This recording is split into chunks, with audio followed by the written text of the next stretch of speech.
Bonjour à tous et merci de nous rejoindre pour cette session spécifiquement consacrée à un sujet très particulier qui est le sujet de la maîtrise des risques de cybersécurité, particulièrement en ce moment. Bien au-delà du virus qui nous touche, il y a également beaucoup d'attaques sur. Donc, bienvenue à ce webinaire. Je vous donne 5 petites informations avant de débuter. Donc, la première, c'est que ce webinaire est donc enregistré. La deuxième information, c'est que vos micros, en tant que participants, sont tous coupés, bien sûr pour le confort de tous. Le troisième point, c'est que nous vous demanderons d'utiliser la rubrique questions pour poser vos questions quand vous le souhaitez. Nadira qui est connectée, Nadira du pôle SCS qui est connectée, va recueillir ces questions et elles seront posées à la fin de chaque présentation d'intervenant. Toujours pour qu'on évite des problématiques de micro. Il y aura une séance de questions-réponses après chaque session. Je vous confirme aussi, puisqu'il y a déjà eu une question, que les slides seront disponibles et seront partagés à la fin de la séance. Et dernier point, à la fin de la séance également, vous aurez un petit questionnaire au travers d'un pop-up qui vous demandera donc quelques minutes pour recueillir vos avis sur cette présentation. Donc, quelques mots sur l'agenda, bien sûr, cette journée ce webinaire est réalisé avec le soutien de l'ANSSI, l'Agence nationale pour la sécurité des systèmes d'information, et également en partenariat avec la Directe. Et l'action d'accompagnement qui vous sera présentée à la fin est également soutenue et cofinancée par la Directe. Nous allons essayer de tenir les délais jusqu'à 10h30, donc on enchaîne. Donc, quelques mots sur l'agenda. Donc, un mot d'accueil avec la Directe, notamment sur le cadre national en termes de politique et en termes de politique et de matière, en termes de sécurité économique. Ensuite, l'ANSSI, on sera plus sur les sujets des menaces cyber actuellement. On a essayé d'adapter à cette journée, à cette spécificité que nous vivons tous aujourd'hui, en focalisant sur les risques extrêmement forts aujourd'hui, sur nos systèmes d'information, sur nos réseaux, sur l'Internet d'aujourd'hui, en cette période particulière. Bien sûr, on abordera aussi comment essayer de se protéger, comment votre business peut continuer et essayer de vous protéger au mieux de ces risques. Il y aura une intervention un petit peu plus précise et plus technique sur le sujet Security by Design par Eurosmart, donc juste après la présentation de l'ANSSI. Puis, parce que ça n'arrive pas qu'aux autres, nous aurons un témoignage d'un chef d'entreprise qui nous parlera d'une attaque qu'il a subie, en tout cas, qui lui a porté préjudice. Et je vous présenterai avec les 2 partenaires qui ont été retenus pour cet accompagnement, l'action collective qui est cofinancée par la Directe et qui vous permettra de travailler sur cette notion de maîtrise des risques cyber au sein de votre entreprise si vous êtes une TPE, PME du pôle. Je passe la parole à Claire de Guisa de la Directe pour qu'elle puisse aborder les sujets qui sont liés à la politique nationale sur ce sujet de la sécurité économique. Claire, je te passe la parole et la main sur... Très bien. Bonjour à tous, merci Stéphanie. Oui, juste un mot pour situer le contexte sur une politique dont chacun peut avoir l'intuition, mais sur laquelle l'information est finalement encore à déployer, d'autant que les fondements ont été revisités par une série de textes sortis en 2019 et donc dont certains n'ont que quelques mois. Donc en France, comme dans de nombreux États qui se veulent souverains, il existe une gouvernance de la politique de sécurité économique qui, dans son article premier, est défini comme visant à assurer la défense et la promotion des intérêts économiques, industriels et scientifiques de la nation, constitués notamment des actifs matériels et immatériels stratégiques pour l'économie française. Cette politique inclut la défense de la souveraineté numérique. Ce décret est porté par, la mise en œuvre de ce décret est portée par le commissaire et le service à l'information stratégique et à la sécurité économique, qui est logiquement rattaché au ministère économique et financier, même s'il a aussi une portée interministérielle. Et cette politique est déclinée territorialement par un réseau de délégués dont je suis, qui sont appuyés doublement sur les préfectures de région, ainsi que sur les services économiques de l'État en région, le CER, dont fait partie ma collègue Almaïd Rodari, qui elle-même est la référente de la filière microélectronique et qui suit les actions, soutient les actions du pôle SCS. J'ai perdu la souris, voilà, c'est bon. Donc, je vais faire un bref rappel de pourquoi nous abordons les sujets sous cet angle ce matin. Vous êtes a priori des entreprises qui ont toutes une compétence en matière de solutions numériques, plus ou moins matérielles, plus ou moins silicium, plus ou moins logicielles. Et évidemment, toutes, vous êtes, comme les administrations, plongées dans la vie numérique du XXIe siècle, qui implique nécessairement une cybersécurité, d'autant que mon angle sera que la vie économique et numérique sont dorénavant indissociables. En effet, ces questions sont à envisager sous plusieurs angles, que ce soit pour les personnels d'une entreprise ou d'une structure, quelle qu'elle soit, association ou administration, pour ses clients ou ses parties prenantes, dans des relations de donneurs d'ordre, de sous-traitants avec ses prestataires, et toujours sous-jacente reste aussi la dimension des citoyens, quelle que soit la position professionnelle. En effet, la transformation numérique tant qu'elle donne finalement virtuellement et concrètement accès au monde entier avec une visibilité potentiellement illimitée ou presque, que tous veulent mettre à profit. Et mon message concerne surtout la prudence qu'il est nécessaire de garder, puisque tout est connecté, les services de communication, les machines, les fonctions de gestion, de management, les personnels, les objets. Donc tout ceci nous donne accès, mais en même temps nous rend accessibles et donc vulnérables. La sécurité et la confidentialité donc sont non seulement nécessaires à la continuité des activités, mais il faut avoir en tête qu'elles sont souvent une exigence juridique. Sans ces précautions de sécurité, l'entreprise ne peut parfois pas faire valoir ses droits, ou alors sa responsabilité se trouve engagée pour défaut de prudence à l'égard de toutes ces parties prenantes que j'ai citées. Donc c'est vrai notamment de la protection des données personnelles avec le RGPD en vigueur en mai 2018, afin de protéger l'entreprise également de manœuvres déloyales, notamment une loi française transpose une directive sur le secret des affaires et elle rend l'anticipation et la mise en œuvre de moyens effectifs de prudence obligatoire, sans quoi l'entreprise ne peut pas faire valoir ses droits si elle perd la propriété, si elle fait l'objet de pillages notamment.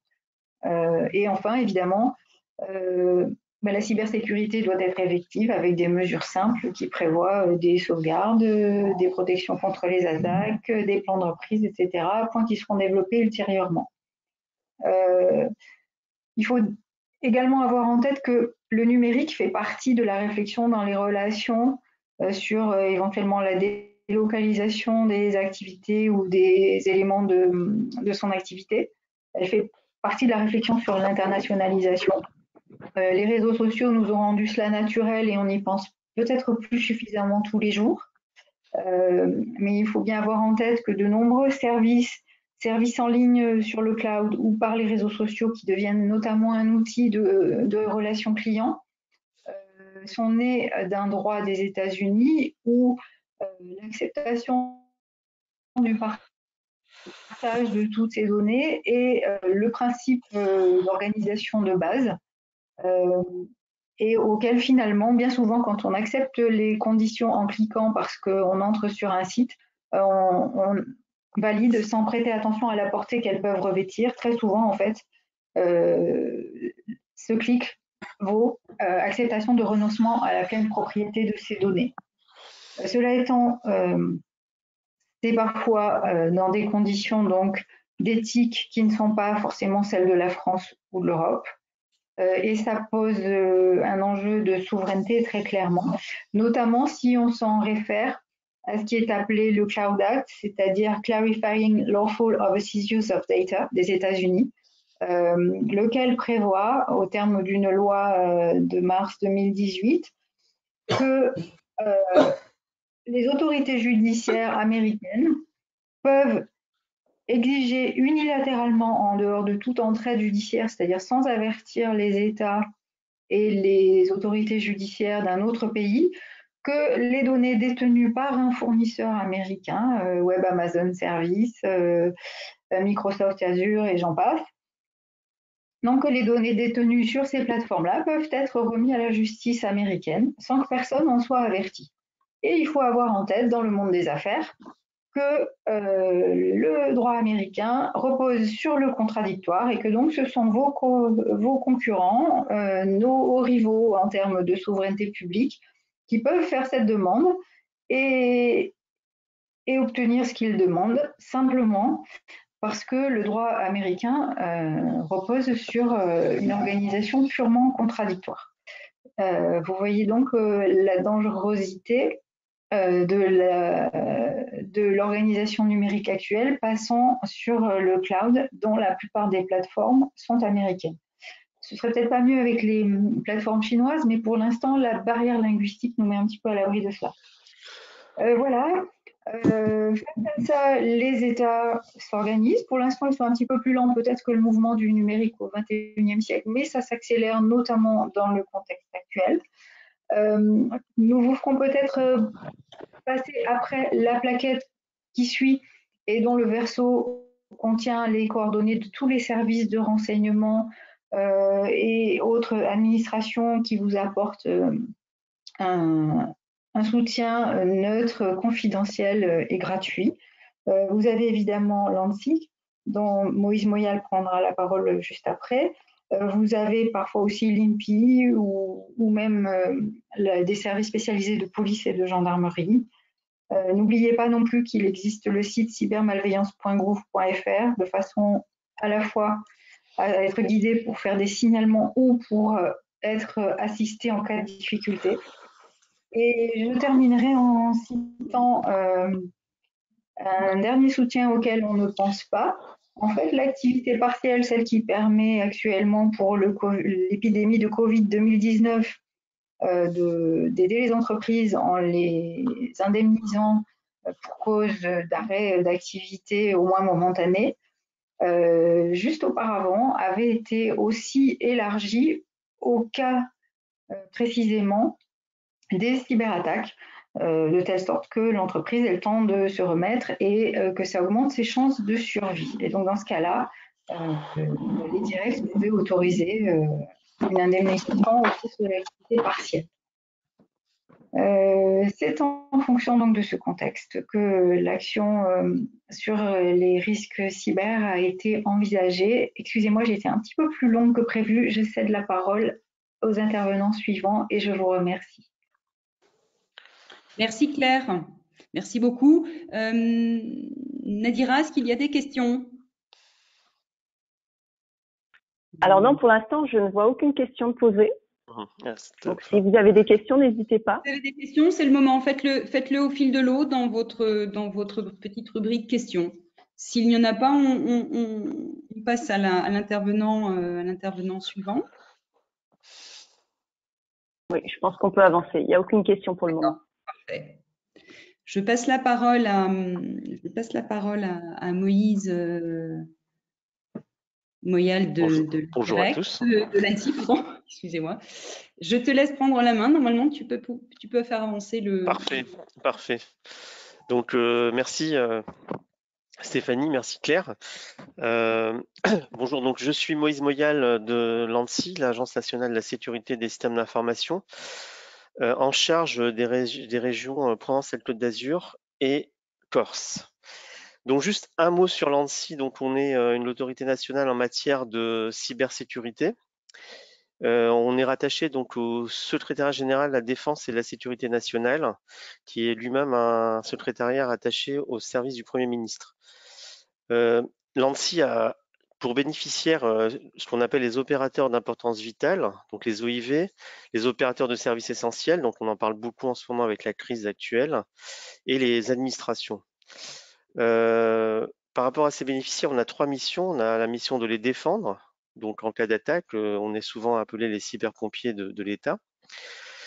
On a la mission de prévenir, donc de manière à éviter des attaques, donc avec un certain nombre d'actions comme des qualifications de prestataires de confiance, de mettre en œuvre des systèmes de protection des systèmes de l'État, des systèmes de détection d'attaques.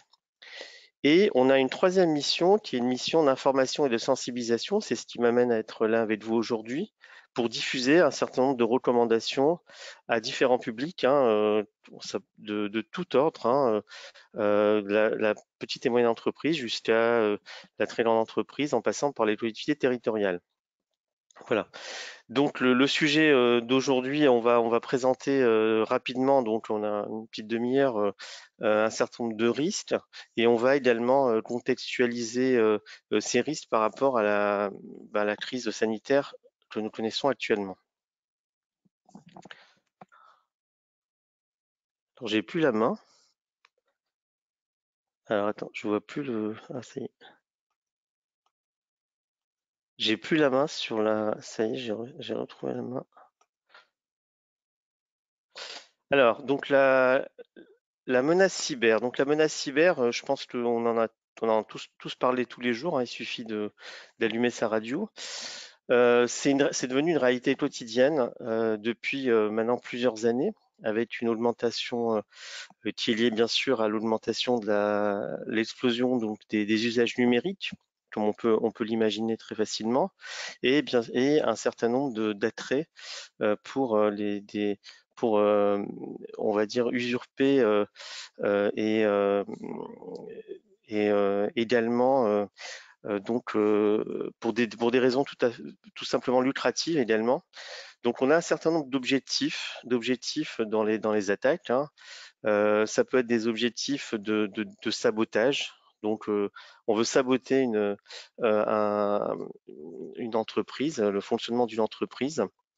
Donc par exemple l'attaque de TV5 Monde il y a plusieurs années, donc c'était uniquement dans un but de sabotage et voire de déstabilisation d'entreprise. Ça peut être dans des buts d'espionnage, donc ça ce sont les attaques on va dire qui peuvent être extrêmement dangereuses, hein, si on fait le lien également avec l'aspect sécurité économique pour une entreprise, donc pour lui piller un certain nombre de brevets, de savoir-faire industriel, donc qui peuvent menacer également la souveraineté d'une industrie.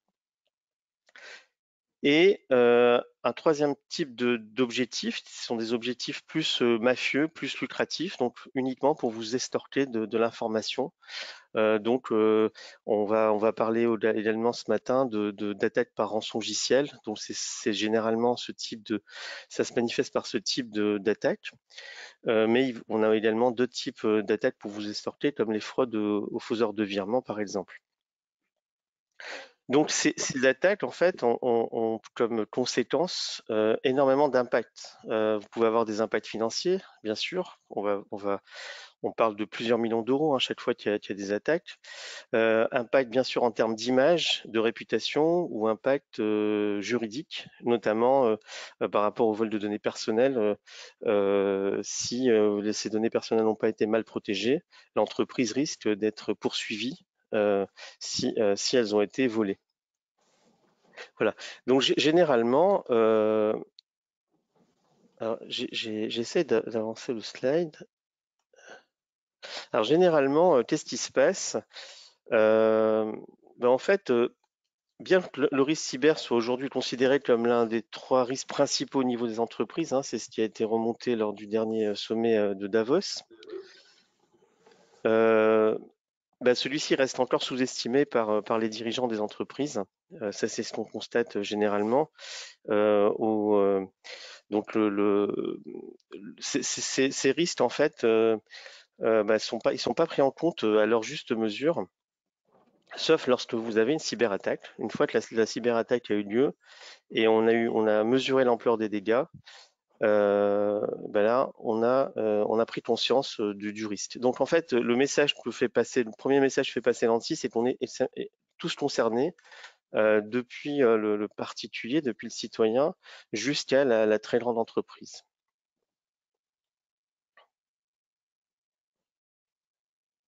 Je vois pas la souris cette fois. Ah, ça y est. Alors, donc ces risques, comme je le disais, donc ça concerne l'ensemble de la chaîne, hein, que ce soit la chaîne donc des acteurs privés, donc les acteurs publics et les citoyens. On est tous concernés. Alors, je parlais tout à l'heure des impacts. Donc, on a l'atteinte à l'image, à la déstabilisation. Ce premier type d'impact, de risque, s'effectue généralement donc par des attaques de type DDoS, qu'on appelle des attaques DDoS, qui consistent à saturer le réseau. Ce type donc on va saturer on va émettre des requêtes vers des serveurs de l'entreprise de manière à la saturer puis qu'ils puissent pas fonctionner. Donc ça, c'est pour saboter l'entreprise, pour l'empêcher de mettre en œuvre son activité. On a également des attaques de type d'effacement de sites web. Donc on va tout simplement effacer des sites web pour ne plus donner accès à l'information, à la communication de l'entreprise. On va avoir des risques de type escroquerie fraude. Donc là, on en a parlé, on a les rançongiciels et ransomware, on va donner quelques exemples d'attaques. On a les fraudes aux faiseurs de virements, donc les FAUVI, qui sont qui se développent de manière très importante. Et du phishing, donc le phishing qui consiste en fait à récolter des informations, des identifiants, des données personnelles, donc via des faux sites web ou via l'accès à donc effectivement pour renseigner donc de l'information sur des faux sites. Et donc encore une fois, le troisième type d'attaque concerne l'espionnage avec les vols de données. Donc on a ce type de risque concerne donc beaucoup tous les acteurs de l'économie, donc je vais vous donner quelques exemples. Alors on a eu en 2018, donc on a eu une attaque, ce qu'on appelle faiseur de virement, donc qui concernait la société Pathé. Donc c'est une attaque qui a coûté 19 millions d'euros donc à Pathé. Ça s'est passé via la filiale aux Pays-Bas de l'entreprise. Les escrocs en fait, qu'est-ce qu'ils font? Ils vont se faire passer par les dirigeants de l'entreprise. Ils usurpent l'identité de dirigeants. Et donc ils établissent des relations de confiance donc avec là en l'occurrence il s'agissait d'une filiale de Pathé. Avec le directeur financier. Et donc ils ont fait croire donc à cette filiale, ils avaient besoin donc de faire un virement pour racheter une entreprise à Dubaï. Donc il y a eu plusieurs virements qui ont été faits et donc il en est résulté donc un vol de 19 millions d'euros. Alors cette arnaque, elle n'a pas été révélée directement par l'entreprise Pathé, qui avait gardé sous silence cette information pour justement ne pas porter atteinte à l'image de l'entreprise. Elle a été révélée en fait lors le directeur financier donc de la filiale qui avait effectué le virement a été licencié et c'est et donc il est allé au prud'homme et c'est lors du passage au prud'homme que on a révélé cette affaire. Donc voilà, donc ça a été révélé un an après l'arnaque. Alors un peu plus de l'amour. Donc Lise Charmel, qui a été en redressement, un spécialiste en lingerie fine, donc a été mis à l'arrêt en novembre 2019. Donc ça a provoqué l'arrêt de 1200 salariés. Donc on sait maintenant aujourd'hui, on le vit tous les jours, ce que peut signifier l'arrêt de travail de 1200 salariés. Donc le dirigeant a tout simplement dit: le ciel nous est tombé sur la tête. Donc tout s'est arrêté, hein, depuis la chaîne de production jusqu'à la communication, avec donc une demande de rançon logiciel qui a pas été payée, je pense, par le Charmel, et un préjudice de plusieurs millions d'euros pour un chiffre d'affaires de 60 millions d'euros. Alors là, la société a été mise en redressement judiciaire, non pas donc c'est pas une faillite, hein, de l'entreprise, c'est un moyen de se protéger vis-à-vis de prédateurs, puisque les entreprises, les banques et les créanciers notamment voulaient en fait récupérer l'entreprise qui était en mauvaise situation. Donc la société s'est mise en redressement judiciaire pour se protéger. Et donc voilà, donc là a priori elle devrait repartir. Donc là on a des cibles, donc comme je vous l'ai dit, donc qui concernent les acteurs privés. Ensuite on a des cibles vers les acteurs publics.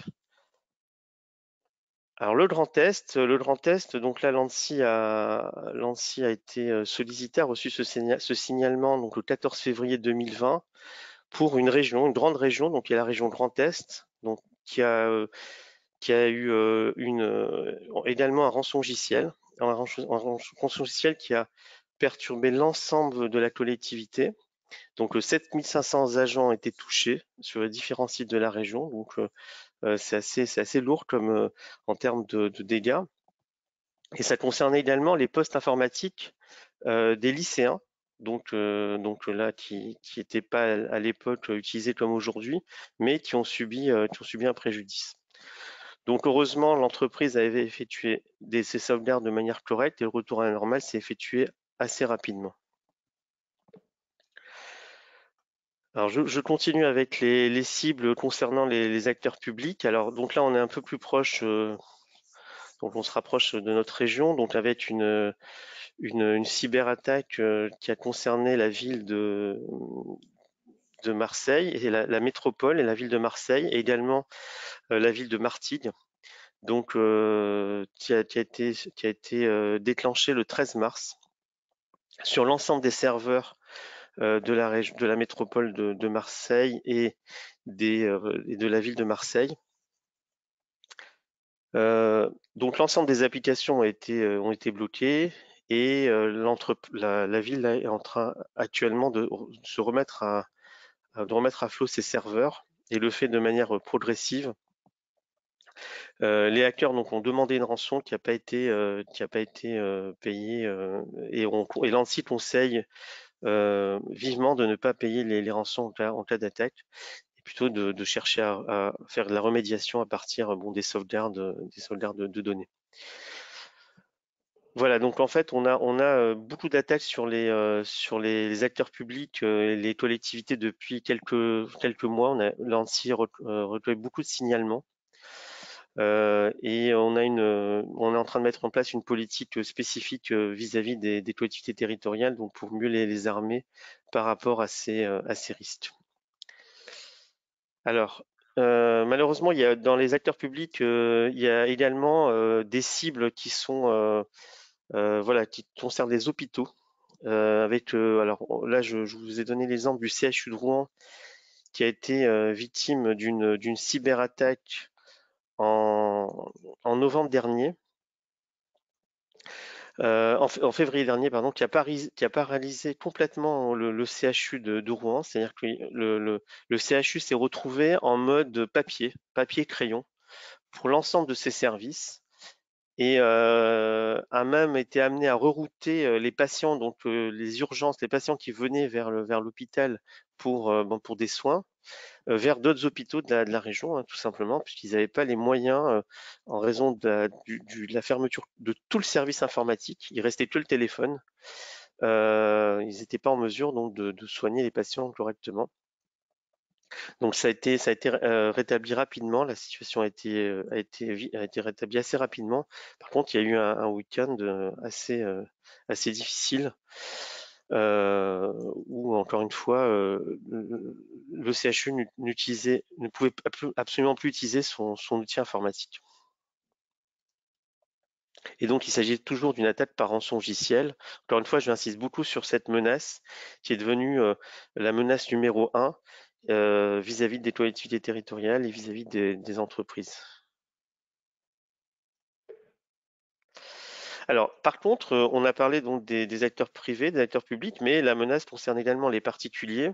Bon, là, donc j'ai donné un exemple avec Netflix, mais on peut avoir énormément d'autres exemples qui, en fait, les abonnés Netflix en fait reçoivent des mails frauduleux ça peut être soit donc encore une fois pour introduire un rançongiciel, mais également pour collecter des informations de Netflix, des abonnés de Netflix pour créer des bases de données d'informations personnelles avec des informations type bancaire également.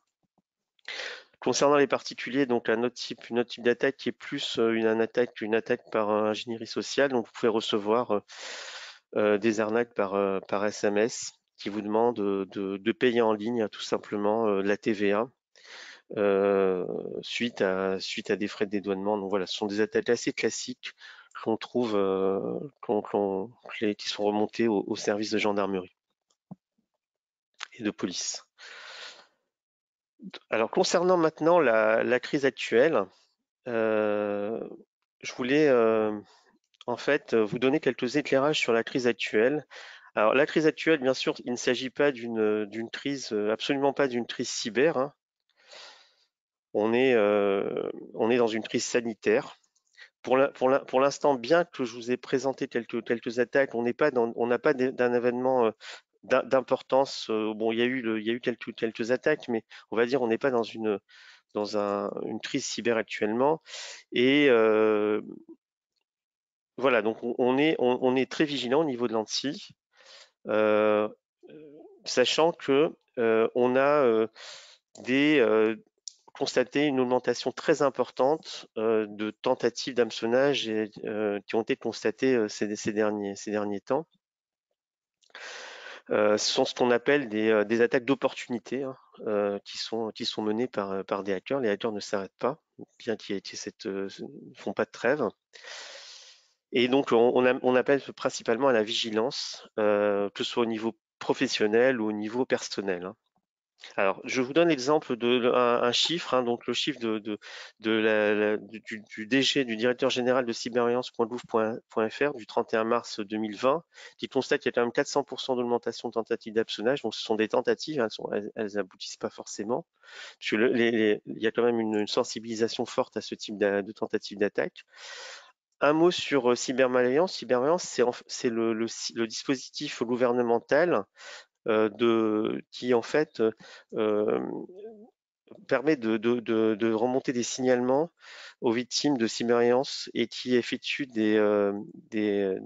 qui publie un certain nombre de bonnes pratiques sur son site et qui est principalement destiné aux TPE, PME et également aux petites collectivités territoriales, et qui met en relation donc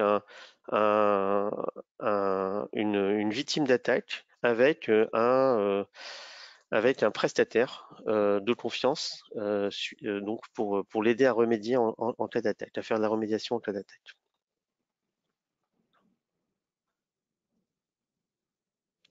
Donc alors les risques liés au Covid, bon, je reprends Netflix, hein, j'ai rien contre Netflix, mais bon, il se trouve que c'est un très bon support pour les arnaques, hein. Donc bon, vous avez eu un Netflix gratuit pendant la quarantaine, mais c'est absolument pas vrai. Donc dès que vous avez ce type de promotion, on va dire, il faut faire extrêmement attention. C'est un moyen de voler vos identifiants, hein, numéros. Donc vous rentrez beaucoup d'informations très rapidement, vous avez un temps limité et vous faites escroquer rapidement. Vous avez également donc des vols de numéros de carte bancaire. Donc ça, on a vu, il y a un site au niveau du gouvernement. Donc pour vous payer un certain nombre au niveau de l'État, l'État rembourse, paye beaucoup de choses au niveau du chômage technique notamment. Et donc là, par rapport à ce site, on vous demande bien sûr vos identifiants bancaires pour vous rembourser, pour vous payer des prestations de chômage. Donc on peut imaginer, bon voilà, la sensibilité des personnes donc, qui peuvent avoir besoin d'argent dans la période actuelle et qui vont très vite renseigner ce site, surtout qu'ils peuvent être très vite saturés. Ensuite, vous avez des attaques par ransomware, donc donc avec des messages liés au coronavirus qui ont été détectés. Alors les risques, par rapport aux risques, donc on a les risques donc, qui sont liés, comme j'ai dit, à des attaques par opportunité. Donc en ce moment, on a énormément de télétravail, donc il est demandé donc à tous les travailleurs liés quand c'est possible donc de travailler à domicile. Et donc en fait, cette mesure a nécessité pour beaucoup d'employeurs de mettre en œuvre ou de renforcer des moyens de télétravail dans l'urgence. Et naturellement, ces moyens d'accès à distance augmentent l'exposition des systèmes d'information sur Internet. Et on est dans un contexte où les risques pour leur sécurité sont élevés, surtout donc, à partir du moment où on ouvre le système d'information, donc on peut imaginer que les risques sont élevés. Donc on a le premier risque lié au télétravail, donc un risque c'est que on va utiliser un matériel pro, ce qui est très bien, puisqu'on recommande d'utiliser toujours son matériel pro, mais dans un environnement personnel. Donc le réseau qui va être utilisé est non sécurisé. Donc le personnel va utiliser donc son propre réseau d'accès à Internet, qui est normal, qui n'est pas maîtrisé et sécurisé. On n'est pas dans le même contexte qu'une entreprise. Alors, on a un environnement hostile, c'est ce qu'on appelle hostile, donc ça, j'ai rien contre les enfants et le conjoint, mais ça peut représenter des risques, puisque on peut imaginer les enfants et le conjoint qui tournent autour de l'ordinateur de papa ou de maman. On va pas effectuer des sauvegardes et les mises à jour comme on pourrait le faire au sein de l'entreprise. Hein. On n'est pas dans le même contexte. Et on n'a pas autant de contraintes. Donc on risque de perdre des données en cas d'attaque. On va également, alors si l'entreprise le permet, aller vers un certain nombre de solutions de type SAS. Donc software as a service. Hein, donc on va télécharger toutes sortes de logiciels qui ne sont pas maîtrisés par l'informatique de l'entreprise.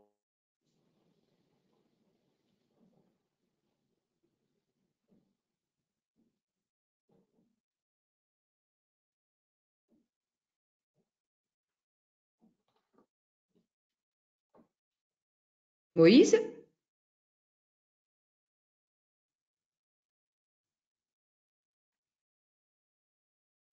Nadira? On n'entend plus, non. Ah, ça y est, oui. ça revient. Je pense qu'il y a un problème de connexion de son côté. On ne t'entendait plus, Moïse. Moïse?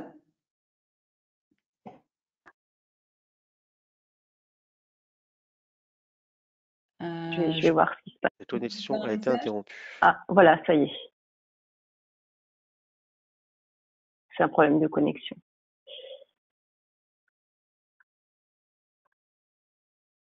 Allô? Moïse, oui, on vous entend. Plus.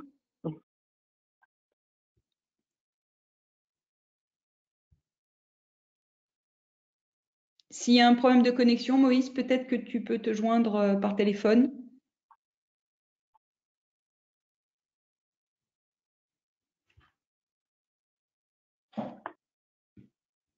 Nadira, on fait quoi? Pourtant, j'ai le son, je le vois connecté, moi, mais.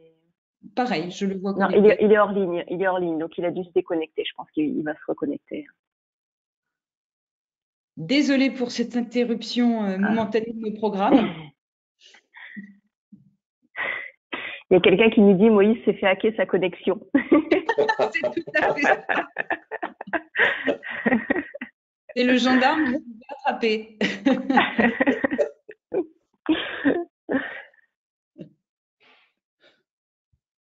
Est-ce qu'il y a déjà des questions, Nadira, ou pas du tout? Alors oui, j'ai quelques questions, mais du coup, s'il est pas connecté pour ça y est, ça marche. pouvoir y répondre. Allô? Ah, super. Là, oui. Je ne sais pas ce qui s'est passé. Je suis désolé. Alors, Tu es je reviens revenu? sur, je reviens sur mon slide. Donc, je ne Parce sais que pas où ça s'est arrêté. Je suis désolé, hein. Je ça sais pas s'est où ça s'est arrêté arrêté. ici. Tu nous parlais Bonjour du à fait tous. que nous sauvegardions pas de la même manière. Effectivement, nous ne Ah, sommes pas d'accord. dans un environnement contraint. Donc, on en était Ok. resté à peu près là.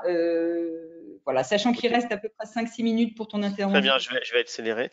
Donc, alors un autre environnement, donc là, lorsqu'on utilise donc du matériel non maîtrisé dans un cadre professionnel, donc son matériel personnel, pardon, dans un environnement, dans le cadre de son travail, hein, de son métier. Donc là, bah, il peut y avoir on peut avoir utilisé son propre PC qui bien sûr a moins de contraintes que les contraintes de l'entreprise, donc il peut être mal protégé, des mauvais mots de passe, etc., etc. On va faire du drive, du synchro drive, donc on va augmenter la possibilité de diffuser des virus. On va pas faire forcément de sauvegarde, on va être mal supervisé. Et donc par rapport à tous ces risques, donc on préconise quelques mesures, hein. Donc que l'entreprise définisse dans la mesure du possible, le plus rapidement possible, une politique d'équipement des télétravailleurs, donc pour qu'ils utilisent des PC de l'entreprise, une maîtrise des accès extérieurs, donc ce qui est important, donc c'est que qu'on utilise des solutions de type VPN, bien sûr, qui soient propres à l'entreprise, hein, qui soient pas choisies par le travailleur, hein, avec idéalement bon IPsec ou à défaut TLS, hein. Et bah, si c'est possible, de mettre en place des mécanismes d'authentification à double facteur, ce qui serait l'idéal. Ensuite, pensez toujours à mettre en place des correctifs de sécurité. Des correctifs de sécurité, donc il y a énormément de failles de sécurité dans les logiciels qu'on utilise et également donc bien sûr pour des logiciels d'accès à distance. Donc mettre en place ces correctifs de sécurité, bien sûr durcir la sauvegarde, ça on lira toujours. C'est extrêmement important. Renforcer également la journalisation d'activité, puisque la journalisation donc, est notamment pour les accès, et concentrer donc cette journalisation vers la surveillance des accès. Et encore une fois, c'est toujours être prêt donc à affronter une cyberattaque.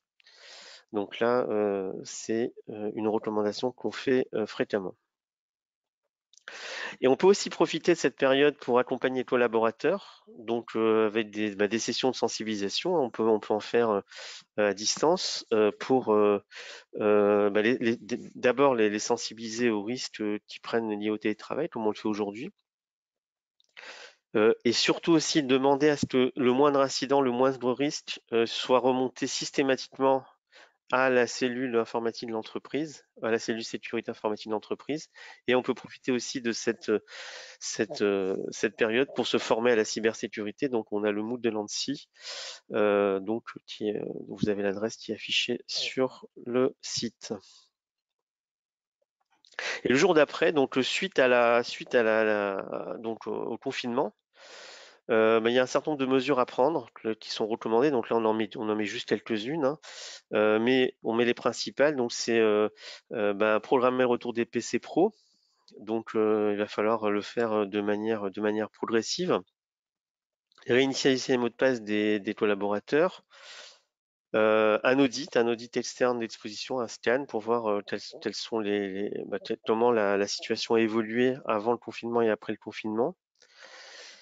Donc, ce qu'on a dit également, superviser les flux applicatifs web, puisque avec l'ouverture du mode SaaS, on a ouvert énormément vers des nouveaux types de services, donc les refermer ou alors les contrôler. Programmer un retour d'expérience, donc ça c'est quelque chose qui est également vivement conseillé, et pourquoi pas, bien sûr, prendre en compte le service que l'on vous propose aujourd'hui pour démarrer une analyse de risque, donc à partir de ce retour d'expérience, et de mettre en place un certain nombre de mesures. Voilà, j'ai fini. Pour aller plus loin, donc je vous ai mis quelques guides. Le guide d'hygiène informatique, un guide sur le nomadisme, et également un guide sur justement des recommandations un peu très techniques sur le nomadisme numérique, qui sont sur le site, vous pourrez trouver sur le site de l'ANSSI. Voilà, je vous remercie et je vais passer la parole On va passer au au interlocuteur suivant. Et il y a des questions, oui. Oui, Merci il beaucoup. y a pas mal de questions. Alors, vas-y. Alors, j'ai une première question. Dispose-t-on d'éléments chiffrés pour ces impacts de menaces cyber? Alors, au niveau des chiffres, on a on donne, au niveau de l'ANSSI, ce que fait l'ANSSI, c'est plutôt de donner le nombre de signalements qui sont remontés. Donc sur l'année 2019, on a fait 69 interventions majeures en termes juste pour l'aspect rançongiciel. Donc là, on a cette menace qui est vraiment extrêmement importante, comme j'ai dit, qui concerne les collectivités ou les acteurs privés. Voilà, donc ça c'est au niveau de l'ANSSI. Après, on a des chiffres qui sont on a un certain nombre de chiffres qui sont remontés sur la plateforme cyberalliance.gouv.fr. Je vous invite à regarder. Le problème des chiffres, c'est que c'est jamais exhaustif. Il faut bien regarder dans quel périmètre, par rapport à quel périmètre ces chiffres sont mentionnés. Voilà. Nabila? Merci. Pourquoi, d'après vous, cette augmentation de tentatives d'attaque en ce moment? Vous pourrez répéter la question, j'ai pas entendu. Ça a été Pourquoi, coupé. d'après vous, cette Oui. augmentation de tentatives d'attaque en ce moment? Pourquoi il y a de plus en En plus fait, d'attaques pendant cette période? alors en fait, ce sont ce qu'on appelle des attaques d'opportunité, hein. Les hackers profitent un petit peu bon, les entreprises, la société est en situation de vulnérabilité en ce moment, que ce soit des entreprises, comme je l'ai dit, par rapport au télétravail, ou alors à partir du moment où les entreprises sont en situation aussi leurs process sont en train d'être complètement chamboulés. Donc, ce qui se passe, c'est que les hackers profitent de cette situation pour mener des attaques de tout type, hein, vers les particuliers ou vers les entreprises. D'accord. Mais c'est pas, on n'est Une pas autre dans une, question. pardon, on Oui, n'est pas pardon. dans une crise cyber. Hein, faut pas, il y a des attaques, mais ça reste quand même, voilà, il faut faire attention, mais on n'est pas dans une crise cyber actuellement. D'accord. Le télétravail a-t-il mis en exergue certaines attaques ou risques? Oui, oui. Donc en fait, le télétravail a toujours été, bon, ça a toujours été une situation à risque, hein.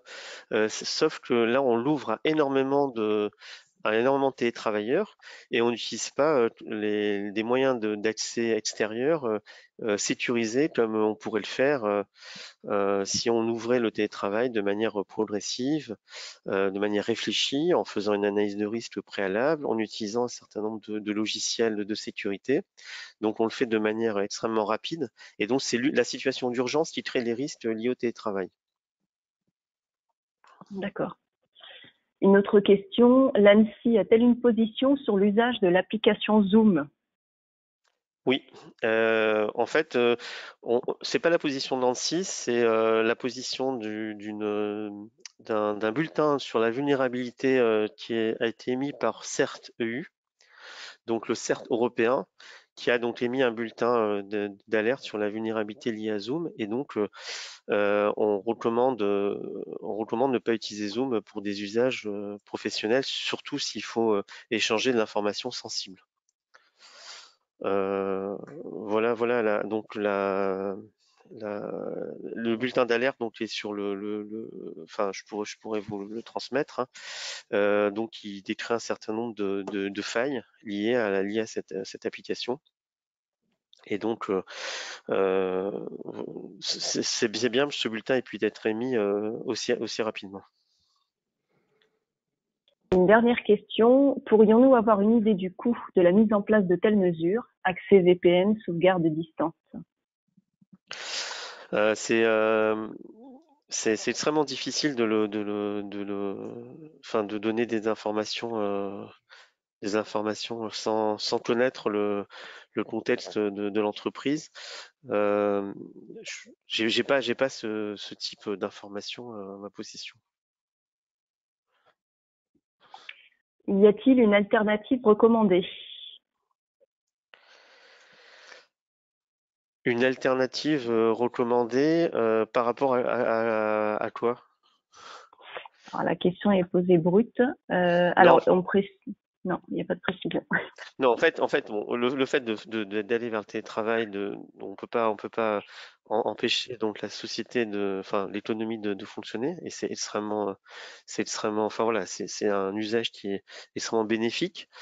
Après, encore une fois, c'est de mettre en place un certain nombre de recommandations, d'essayer de voir ce qu'on a fait peut-être un peu dans l'urgence pour améliorer, pour durcir, encore une fois, les journaux qui sont utilisés au niveau des accès, pour mieux superviser ces accès, pour mieux renforcer l'authentification, etc., etc., etc. C'est plutôt dans un but de durcissement.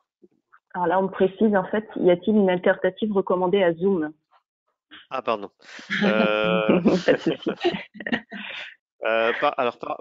par rapport à Zoom, bon, il y a des solutions qui sont qualifiées par l'ANSSI. Donc, vous avez la solution Tixeo qui a été qualifiée par l'ANSSI et qu'on recommande, puisque c'est une solution l'ANSSI a évaluée, hein. C'est celle qu'on recommande par défaut lorsqu'on nous demande quelle Moïse, solution de c'est une vidéoconférence on pourrait solution. utiliser. Moïse, est-ce que c'est une Oui, solution française, Tixeo? tout à fait, oui. D'accord. Voilà. Alors, j'ai Après, d'autres questions après, qui arrivent. Oui. alors On juste a par, encore oui, 2 3 minutes pour les d'accord, questions. d'accord. Alors, le stockage de fichiers de travail sur OneDrive Microsoft est-elle une solution sûre? Nécessite-t-elle de faire des sauvegardes? Attends, il y a une coupure, je suis Alors, désolé, hein. il n'y a pas de souci. Il semble que seul l'aspect technique. Alors, pardon, non, je vais sauter sur une autre question. Le stockage de fichiers de travail sur OneDrive Microsoft est-elle une solution sûre? Nécessite-t-elle de faire des sauvegardes?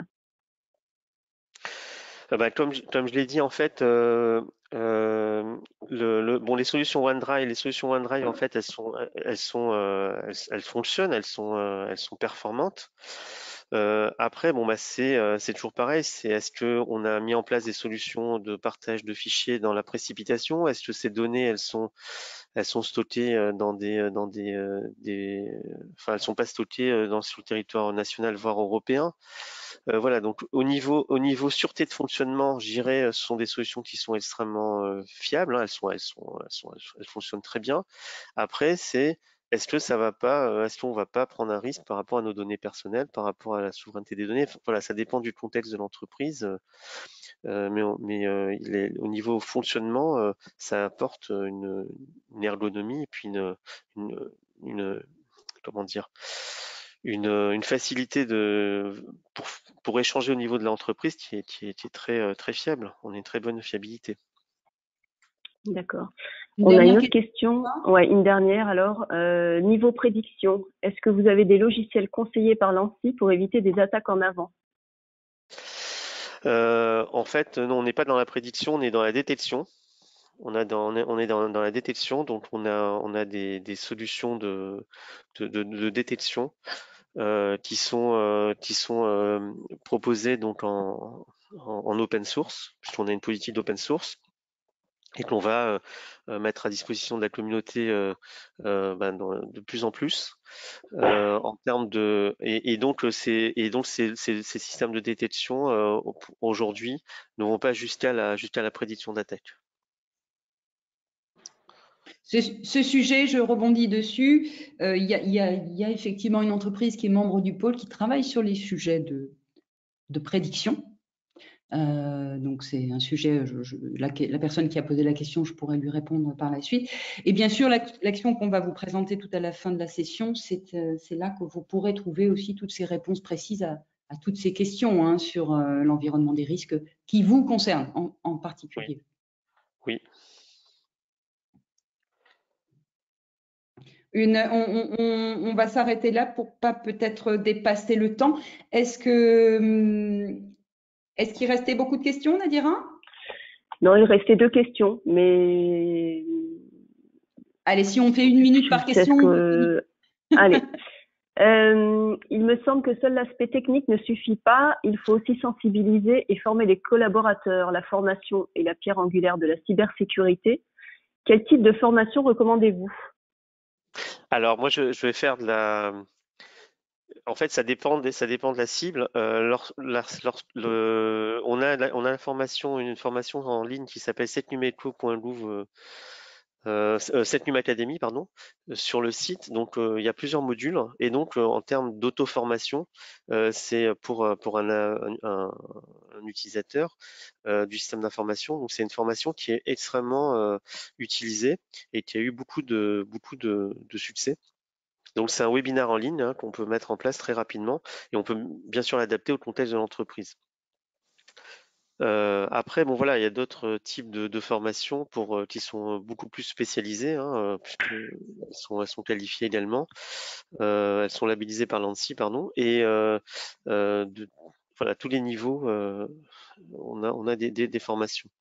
Cette information, Moïse, elle se trouve sur votre site internet, le sujet des formations Elle est sur les disponibles? slides, ouais. Elle est sur les slides, ouais. Sur les slides ou sur le site? Oui. Alors sur le site internet de l'ANSSI, on a toutes les formations qui ont été labellisées par l'ANSSI, mais en ce qui concerne et également bien sûr le lien vers le webinar qui s'appelle setnumacademy.gouv.fr. D'accord, parfait. Une dernière et Et la dernière, ouais. la dernière, c'est savoir si on a des retours sur Cernexus, Contia, IAPP ou Cisco. Quel type de retour? Parce que c'est des retours en termes de sécurité. J'ai pas de précision pour l'instant. Donc là, par rapport aux produits, en fait, c'est assez simple. En fait, on renvoie, là, c'est toujours pareil, on renvoie vers le catalogue des produits de l'ANSSI, hein, puisqu'on on les certifie et on les qualifie, on leur met des visas de sécurité.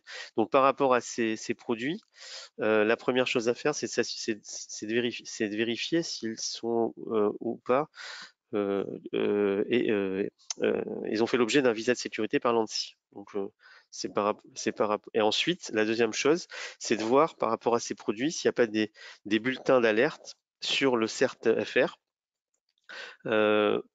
Ces produits peuvent faire l'objet de demandes de mise à jour hein, s'ils présentent des vulnérabilités. Donc, il faut s'assurer régulièrement en allant sur le site de l'ANSSI de voir si ces produits n'ont pas fait l'objet de bulletins d'alerte pour mettre en place des correctifs de sécurité.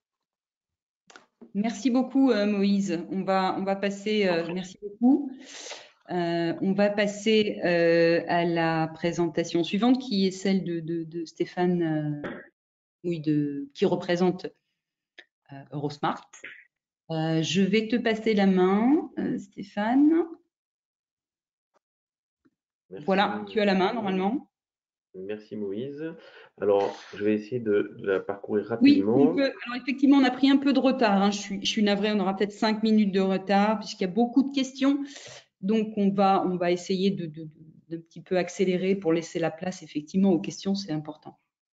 Parfait. Bah, écoutez, bonjour à tous. Donc, je m'appelle Stéphane Mouille, je suis directeur du laboratoire CLR Lab à La Ciotat et chairman du groupe cybersécurité et identité numérique d'Eurosmart. Eurosmart est une association créée dans les années 90 à Bruxelles. C'est la première association européenne qui a traité des sujets de sécurité numérique, qui a une relation un petit peu fusionnelle avec l'ANSSI en France et le BSI pour des raisons historiques, puisque Eurosmart a été créé par les banques françaises pour travailler sur la libéralisation de la cryptographie en utilisant le cadre réglementaire pour les applications civiles, en sachant que la cryptographie est une arme conventionnelle à double usage, militaire et civil.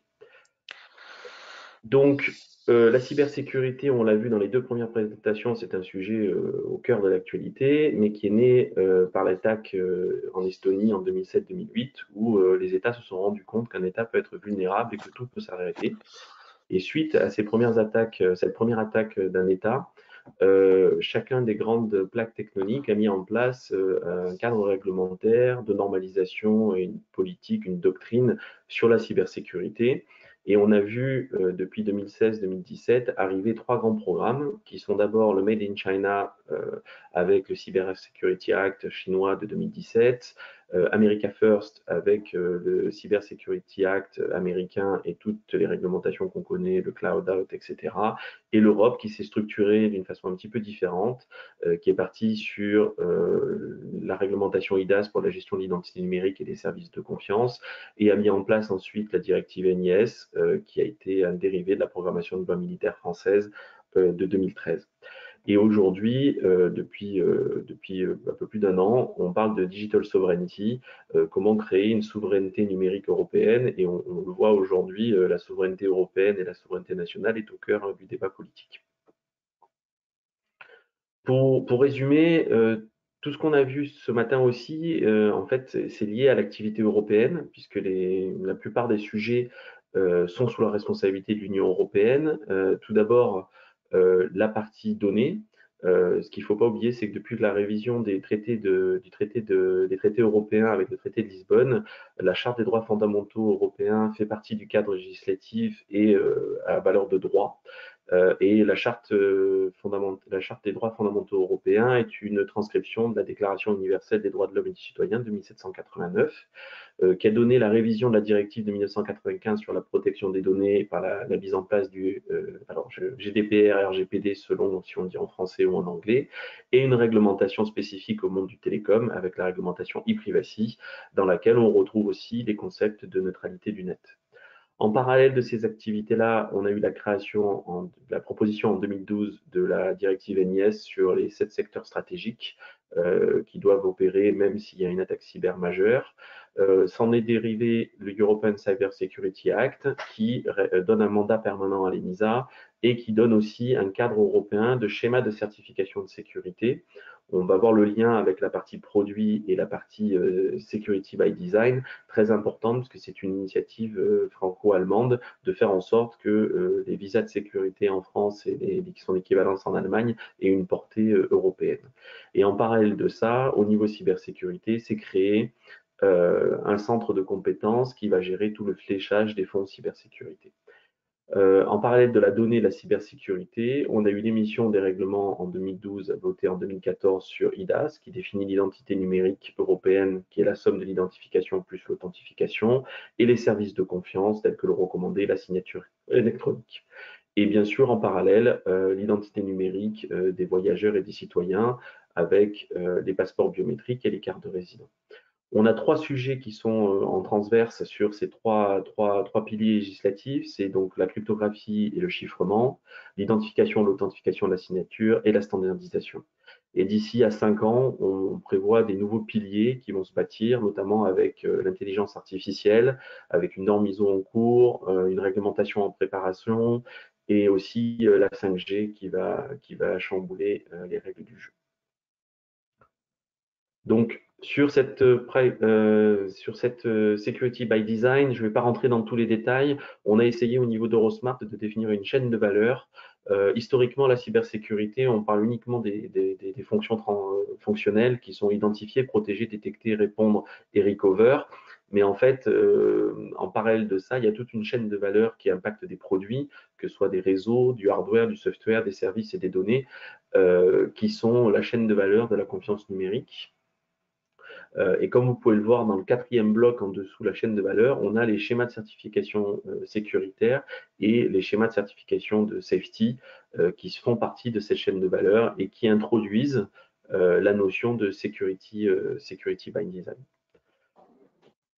Pour résumer ces initiatives au niveau des schémas de certification, on a eu en 2015 l'initiative de renforcer le marché unique du numérique avec l'agenda numérique qui a été mis en place à partir de 2020 et l'European Cyber Act qui est rentré en vigueur et qui devrait produire ses bénéfices à partir de 2021. On le voit notamment avec la transposition du schéma critères communs dans le cadre de l'accord de reconnaissance SOGAIES en premier schéma de certification européen qui passe sous la gouvernance de la Commission européenne et de l'ENISA, qui est l'agence européenne de cybersécurité basée en Grèce. comme mentionné par Moïse, la cybersécurité est une activité civile, mais qui protège les infrastructures vitales du pays, qui protège les données des entreprises, de l'État, mais aussi des citoyens, et qui protège les identités numériques et les droits associés à la donnée. Ce qui est très important, ces trois piliers, on l'a vu dans les recommandations, de faire attention de chiffrer les données, de bien gérer les identités numériques et d'avoir un système de backup. Pour financer tout ça, puisque la cybersécurité a un coût, la réforme, la remise à jour des systèmes d'information, la mise en place de systèmes de double authentification et de gestion a un coût. L'Union européenne va mettre en place, pardon, un système de financement à travers le centre de compétences qui est en cours de finalisation, où il y aura 2 milliards d'euros sur la période 2021-2028 de projets dédiés à la cybersécurité et d'autres projets de financement sur le HPC, High Performance Computing et l'intelligence artificielle avec deux autres véhicules qui sont des joint undertaking. Pour compléter la partie Security by Design dans le cadre de la réglementation European Cyber Act, il y a 3 niveaux d'assurance de sécurité, le basique, le substantial et le high. Et on va les retrouver dans 3 secteurs. On va dire le basique sera tout ce qui est l'IoT à la maison. Le substantial, on va retrouver tout ce qui est IoT et infrastructure industrielle. Et le high, tout ce qui est application critique dans le cadre de la directive ENIS, la partie gouvernementale, et là où il y a besoin d'avoir des produits state of the art en termes de résistance aux attaques potentielles. Tout ça pour arriver à une conclusion simple pour les personnes qui développent des produits, des services ou des logiciels, c'est que historiquement, quand on crée un produit, on fait un cahier des charges et le cahier des charges est composé d'une partie fonctionnelle, de comment on vérifie la conformité fonctionnelle de ce produit-là.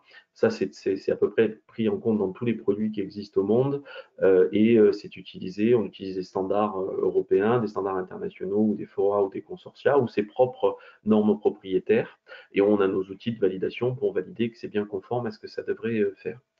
Deux piliers qui sont créés depuis ce cadre réglementaire. La certification de privacy, qui est en cours de définition, parce qu'aujourd'hui, il n'y a pas de schéma de certification pour montrer la conformité à l'article 42 de la RGPD et GDPR. Et ce qu'on avait vu, les schémas de certification, il y avait une fragmentation des schémas de certification au niveau européen, et l'European Cyber Act rationalise tout ça. Et le premier schéma à être mis en œuvre par l'Union européenne et l'ENISA et le schéma critères communs, qui est bien connu puisque c'est le schéma supporté par l'ANSSI et le BSI en France et en Allemagne. Et d'autres schémas vont arriver, comme le schéma de certification pour les fournisseurs de services cloud, comme les fournisseurs de services IoT pour le monde industriel, et on le pense dans le cadre de la 5G. Donc ces 4 piliers doivent être présents dès l'écriture du cahier des charges des produits et des solutions pour avoir un security by design. Voilà. Et je laisse la parole au prochain interlocuteur. Merci beaucoup, Stéphane. Merci beaucoup. Alors, j'ai une question. J'ai une question pour Stéphane. La certification 27701 est-elle une alternative? Alors, pour la partie produit, ça peut être une composante de la certification. Ça dépend des schémas de certification de l'ENISA qui sont en cours d'établissement. Aujourd'hui, dans le cadre des schémas CC, on doit auditer les sites. Et il y a une question, savoir si on va référencer la 27001 ou une autre, plutôt que les schémas actuels qui sont définis par le groupe ISKI de l'Agile. Super. Merci. J'ai une autre question, si on a le temps. J'ai encore deux questions. Est-ce qu'on peut les traiter? Bon, si tout le monde accepte de rester 5 minutes de plus, ça le fait. Sinon, tentons. Alors, où peut-on se procurer les recommandations IoT Medium, Smart Industry et IoT High, Smart Home? Alors, on a fait une étude chez Eurosmart, on a identifié 17 schémas de certification ou de framework de sécurité dans l'IoT. Donc, ce que je vous propose, c'est que j'enverrai à Stéphanie les résultats de cette étude et vous pourrez voir les différents schémas qui couvrent différentes parties de la chaîne de valeur. Parfait. Une dernière question, le centre de compétences est-il acté par la CE? On précise cybersécurité compétence center pour être plus précis. Exactement. Alors, n'est pas encore acté, puisque c'est en cours de trilogue entre les États membres, la Commission et le Parlement, mais il semblerait qu'il y ait un consensus politique pour qu'il soit mis en place. Les problématiques qui restent à résoudre, ce sont les problématiques de financement et de gouvernance, puisque c'est un partenariat public-public, contrairement à ce qui a été fait avant avec le partenariat privé-public, le CPP, Cyber Security Private Public Partnership, pardon, excusez-moi. Merci, Super, beaucoup. Merci. Stéphane, merci beaucoup. On va passer la main à Gilles, s'il est bien en ligne. Je vais transférer la souris. Donc pareil, Gilles, désolé, on a un tout petit peu de retard. Si on peut aller un tout petit peu plus vite, ce serait super. Gilles, c'est à vous. Oui, j'attends les slides. Bonjour à tous. Normalement, c'est bon, vous pouvez les avancer. Ok.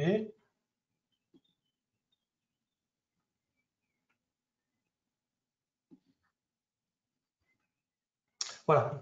Donc, bonjour à tous. Je suis Gilles Perrotet, gérant de RFID Labs. Nous sommes une société qui sommes impliqués dans les consommables des projets de contrôle d'accès. Nous livrons typiquement des cartes DESFire pré-imprimées offset, des imprimantes et leur maintenance. Donc on est au bout de la chaîne des produits de contrôle d'accès, côté token, côté ce que les utilisateurs ont dans la main.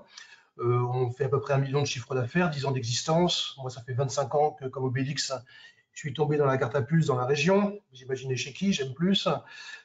Par exemple, on a plus de 300 clients, des systèmes intégrateurs, des grands comptes, des collectivités locales, des hôpitaux, les piscines, les patinoires, les clubs de sport.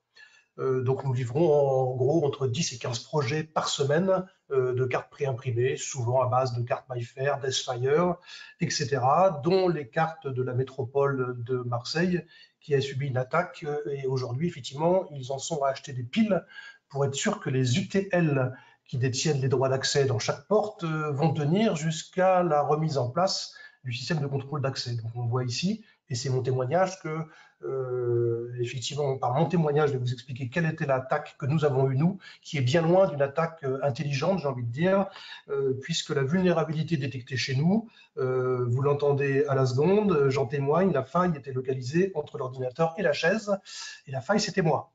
Donc beaucoup d'entreprises ne souhaitent pas communiquer. Je pense qu'au contraire, quand on est chef d'entreprise, petite ou grande, on doit partager avec ses pairs ou ses frères ce qui s'est passé chez nous, comment on l'a subi, pourquoi, et surtout ce qu'on va faire derrière pour que ça ne se reproduise pas. Ça fait partie de la responsabilité de nous tous. Donc je passe au slide suivant si je veux bien avoir le petit point. Voilà. Donc typiquement, essayer de ne pas tout lire en même temps. Il s'agit donc d'une attaque par une fausse commande en clair. Donc on se dit mince, comment ce monsieur qui a l'air normalement constitué est passé dans ce guet-apens. Donc effectivement, je reçois une commande par email. Et puis d'habitude, on se dit bah non, elle vient d'un gmail.com, je ne connais pas la personne, la source n'est pas connue, je jette directement. Je connais bien toutes ces demandes qui sont frelatées, donc je les jette, ça ne dure pas une demi-seconde. Ah, mais ce coup-ci, la source, elle est connue. Oui, oui, c'est un client très, très sympa. C'est un gros compte qui me doit pas mal de choses. J'ai fait beaucoup de services pour lui. Puis à chaque fois, il me demande beaucoup d'aide, des prototypes, des choses qui ne sont pas toujours financées. Et moi, je l'aide beaucoup. Il me dit, ah, là, je te file vraiment un truc sympa. C'est un client à nous, la SRL Taille, qui va effectivement pouvoir te passer sa demande. Regarde leur demande. Je regarde la demande. Ça aurait été une demande de morceaux de plastique ou de table et de chaises, j'aurais dit bah, c'est exotique, c'est pas pour moi, c'est un truc bizarre, je jette. Et bon, de bol, l'imprimante, la demande, pardon, ce sont des imprimantes. C'est mon métier. Il y a les références de l'imprimante, très précisément. Il y a la référence des consommables qui vont être l'imprimante. Donc là, je dis bah, pas de problème, ça vient effectivement d'un grand donneur d'ordre. La demande n'est pas exotique, je vais quand même l'appeler au téléphone. Parce qu'il ne faut quand même pas non plus traiter un email à la légère. Effectivement, j'appelle le gérant sur son 06, qui était effectivement dans l'email, hein, sans vérifier ce 06. Effectivement, là, j'ai quelqu'un de pas clair au téléphone, la ligne n'est pas bonne comme par hasard. Ouh là là, c'est louche, je devrais jeter tout ça. Puis quand même, je rappelle mon super copain, là, celui qui me donne des bons leads. Alors je rappelle, il me dit, mais t'inquiète pas, ce gars-là est bizarre. Mais non, je t'assure, il est un peu curieux, mais c'est un très bon payeur, c'est un gros électricien chez nous, on le connaît vraiment très bien, t'inquiète pas, tu peux y aller. Et là, effectivement, le loup commençait à rentrer dans la bergerie, et le petit chaperon rouge que je suis en bas à droite commençait à regarder le loup. Et ben j'y vais, hein, tout est au vert finalement, enfin au rouge. Je prépare le devis par email et puis on commence à dialoguer avec un interlocuteur qui devient là extrêmement précis, un français parfait. Donc tout va bien. Le devis est accepté, vous imaginez bien, comme par hasard. Je demande évidemment un paiement, vu que c'est un premier client, un paiement tout de suite. Il dit bah non, je peux pas, etc. Par contre, ne vous inquiétez pas, nous payons très rapidement. Donc dans les 10 jours, vous serez réglé, il n'y a aucun souci. Bah, ça fait écho à ce que m'avait dit mon gros client sympa. Ne t'inquiète pas, il paye bien. Et puis bah, commence la suite. La commande officielle est reçue, papier en tête nickel. Et puis on me demande de livrer non pas au siège, mais dans un entrepôt à Évry. Et puis tout s'enchaîne, et puis on s'aperçoit bah, qu'à Évry, il n'y a personne, que effectivement le camionneur m'appelle pour me dire je trouve pas la personne, on échange les 06 avec le faussaire, et puis bah, ils ont finalement livré dans la rue, de camion à camion, la marchandise. Euh, Ça c'était le dernier, ou l'avant-dernier point, on retrouve les petites flèches. Donc là, l'épilogue un petit peu, c'est qu'on a contacté la vraie société et qui ont dit « Oh monsieur, on est tellement désolé, on a une usurpation d'identité, donc vous avez bien reçu une commande avec notre papier en tête, etc. » Donc c'est une attaque un petit peu bien montée. Elle s'étonne que mon propre client, le gros compte ou le grand compte, n'ait pas filtré à nouveau parce qu'eux, ils étaient pleinement informés. Mais effectivement, taille SARL, un coup envoie un taille à wanadoo.fr ou un taille à gmail.com, bah, et aucun système d'information ne permet de filtrer plus ou moins sur la chaîne de caractère taille si l'email est le vrai monsieur ou le faux monsieur taille. Donc on peut comprendre que même une grosse entreprise n'a pas pu filtrer, même si elle le savait, qu'il peut y avoir de l'usurpation d'identité de ce type-là. Au final, il y a quand même plus de 500 000 € qui ont été volés, selon Taille, qui a collecté tous les gens comme moi qui ont livré du matériel sans rien. Donc effectivement, on s'aperçoit que cette attaque-là est assez bien faite parce que le faussaire utilise le carnet d'adresse de Taille, s'adresse à mon grand compte qu'il le connaît bien, donc la confiance est installée, c'est rerouté chez quelqu'un comme moi qui fait partie aussi de son carnet d'adresse. Donc là, voilà, on commence à se tisser un réseau de confiance, même si c'est une confiance light, et on se fait avoir bah, par l'appât du gain. On a envie de vendre 3 imprimantes, etc. Il y avait quand même 16 000 € d'achat pour nous. C'est une belle commande. Ça correspond typiquement à l'installation d'une déchetterie. Nous, on est habitué à ce genre de deal, entre guillemets. Donc, ça nous a pas choqué.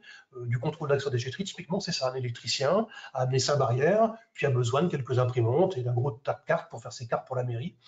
Voilà, donc on s'est fait avoir sur une attaque qui ressemblait tellement à notre métier que bah, même si on a mis 3-4 fois à se dire c'est quand même louche, on a fini par livrer les cartes. Donc effectivement, Zebra, qui était à ce moment-là le fournisseur des imprimantes, on l'a contacté et qui nous a dit ah, mais Gilles, dommage que tu ne connaisses pas l'affaire. Nous, on a mis un terme à tout ça. On a constamment effectivement des contrats cadres avec des grands comptes comme Carrefour, Leroy Merlin. Donc on reçoit évidemment des fausses commandes de Carrefour de Leroy Merlin et on a mis un filtrage où c'est livré à l'endroit qu'on connaît, qui a été défini et en gros signé et trusté, ou comme par hasard la livraison a eu un autre endroit et dans ces cas-là on n'y va pas. Donc eux ils ont mis, donc ils ne sont pas passés par la formation des gens, ils sont passés par un ultime verrou à la livraison, on ne livre pas si l'endroit n'est pas normal. Donc cette espèce d'entrepôt à Évry, évidemment, il ne fallait pas livrer. Je ne sais pas si c'est le dernier slide ou pas. Non, il y en a encore un. Voilà, on a un petit problème de flèche qui ne s'affiche pas. Attendez, je vais reprendre la main. Hop là, ça y est, vous y êtes. Donc Beware, effectivement, les ciblages sont pour nous, je les trouvais plutôt fins, plutôt network, réseau. Chacun connaissait l'autre, donc usurpation d'identité déjà. Donc ça, c'est embêtant. C'est pas uniquement un gars qui vous dit « Oh, j'aimerais vous acheter du matériel », ça j'en ai tous les jours. On ne sait pas qui c'est, on le gêne directement. Non, c'est quelqu'un connu, taille SARL, est connu du petit réseau de mon entreprise et du grand compte. Donc c'est déjà un phishing, j'ai envie de dire, oui, un peu malin. Comment il a récupéré l'adresse? Est-ce qu'effectivement, il fait des demandes de cotation dans tous les sens? Et puis les entreprises copient celui qui pourrait fournir, donc il récupère les adresses. Et donc il se met au niveau d'un réseau de confiance par email très probablement. Donc ce que j'ajoute au milieu, les procédures de protection les plus simples, effectivement, sont salvatrices. Première commande, règlement de la commande impératif. on arrête l'appât du gain. On est une petite société, donc effectivement, chaque commande, on la traite avec envie et on a envie de faire plaisir aux clients et on a envie de vendre également. C'est normal, c'est notre métier, on est là pour ça. Et effectivement, si c'est refusé, première commande au règlement, vous imaginez, SPI qui m'appelle, Vinci qui m'appelle, ils nous ont appelé, ce sont des clients à nous d'ailleurs. Les premières commandes, on ne va pas leur dire, monsieur, pas de problème, enfin, au contraire, règlement à la commande, on n'accepte pas vos 45 jours. Dans ces cas-là, il faut vérifier les adresses de livraison. Effectivement, pas sur un 06, ça paraît très bête, mais ces choses-là ont pas été, nous on les a pas vues, pas renseignées, c'est pas monté à notre cerveau, je dirais dans notre vie de tous les jours. J'espère que c'est le cas pour vos plus grosses entreprises. J'ai vu un petit peu la liste des gens qui nous écoutent, il y a des grands groupes. Moi, je connais que quelques amis ou parents ou familles qui sont dans des grands groupes, il y en a très peu qui sont formés régulièrement avec des fausses attaques. Je connais justement quelqu'un de ma famille qui, elle, régulièrement, elle me dit c'est plus de 2 ou 3 fois par mois qu'ils reçoivent des faux emails, c'est à eux de les détecter. Donc il y a effectivement une entreprise qui proactivement envoie des attaques à ses salariés pour mesurer ô combien ils sont réactifs et la manière dont ils réagissent. Et je pense que c'est important de le faire. C'est pas de l'EAL5+, hein, c'est pas du common criteria, c'est du social et comment protéger un petit peu ces cadres de ce genre de choses. Pour finir en vert, effectivement, la police et la gendarmerie ont été alertés. On a fait pas mal de travail avec eux. Et en mars 2020, mon 06 a été retrouvé sur un portable en Belgique. Donc, il y a un gang identifié. La gendarmerie de Valenciennes m'a appelé. Et donc, effectivement, c'est bien ce qu'on pensait. C'est un réseau d'origine Côte d'Ivoire, très équipé, déjà avec un français qui fonctionne bien. Là, ce sont des sans-papiers qui œuvrent depuis la Belgique. Et effectivement, qui font des arnaques très ciblées comme ça sur du matériel très, très ciblé. Super, merci, Voilà, merci beaucoup pour ce témoignage. Malheureusement, il n'y a pas que de la cyber-attaque complexe, il y a aussi des choses très simples qui peuvent arriver. Et dans le flow du business, on peut se faire coincer. Moi, je ne suis pas un président, je suis qu'un petit gérant, mais je me suis bien fait avoir du même type d'attaque. Voilà, merci à vous. Merci beaucoup, Gilles. Exactement le sujet. Hein. Les risques, ce ne sont pas que des risques forcément extrêmement identifiables. Hein. Ils sont partout, sur les personnes en particulier aussi. Quelques questions ou Nadira parce qu'on a... Non, on peut passer à la présentation suivante. Merci beaucoup, Gilles, en tout cas. Parfait. Je vous propose d'enchaîner sur ce programme d'accompagnement qui est donc cofinancé par la Directe et soutenu par l'ANSSI. Je vais vous en parler un petit peu plus en détail. Donc très clairement, hein, vous avez bien entendu ce que l'ANSSI notamment a reprécisé, bien sûr aussi que Stéphane Moudeux Eurosmart a reprécisé, et que la Directe, au travers de Claire de Guizard, nous a aussi redit. Tout ça, c'est une priorité nationale. On a un petit cas, ça touche tout le monde, ça ne touche pas que les particuliers, pas que le public, pas que les grandes entreprises, ça touche aussi les petites et surtout les petites aussi, qui sont faiblement protégées, et ça touche surtout aussi les données sensibles. Dans le pôle, bien évidemment, on a énormément de sociétés innovantes, on a beaucoup de gens qui travaillent dans des domaines pointus, ce qu'on pourrait appeler le deep tech, avec des savoir-faire, des brevets, des méthodes, tout ce qui leur permet en fait de s'appuyer sur leurs acquis pour faire de la croissance. Donc, il faut absolument le protéger. Il faut surtout maîtriser les risques, donc ça veut dire s'assurer son développement et son business, sa continuité d'activité, sa croissance. On en a parlé aussi tout à l'heure, les contrats que nous signons, nos partenaires, qu'ils soient bancaires, qu'ils soient investisseurs ou autres, nous demandent aussi d'être tout à fait au fait de ces risques et de les maîtriser. Et bien sûr, comme l'a signalé Stéphane Mouy, le sujet de la security by design, pour ceux qui développent des solutions, y penser depuis le début. Donc le but de cette action, c'est vraiment de vous aider à appréhender tout ça et de vous protéger au mieux. Comment ça marche? C'est un audit individualisé. Hein. On a eu plein de questions. Ben, vous avez certainement encore plein de questions. C'est des experts hautement qualifiés, ils se présenteront tout à l'heure. On a voulu vous les présenter pour que vous ayez vraiment une bonne notion de qui ils sont. Donc, c'est 3 jours de présentiel et de rédactionnel pour votre travail chez vous en audit.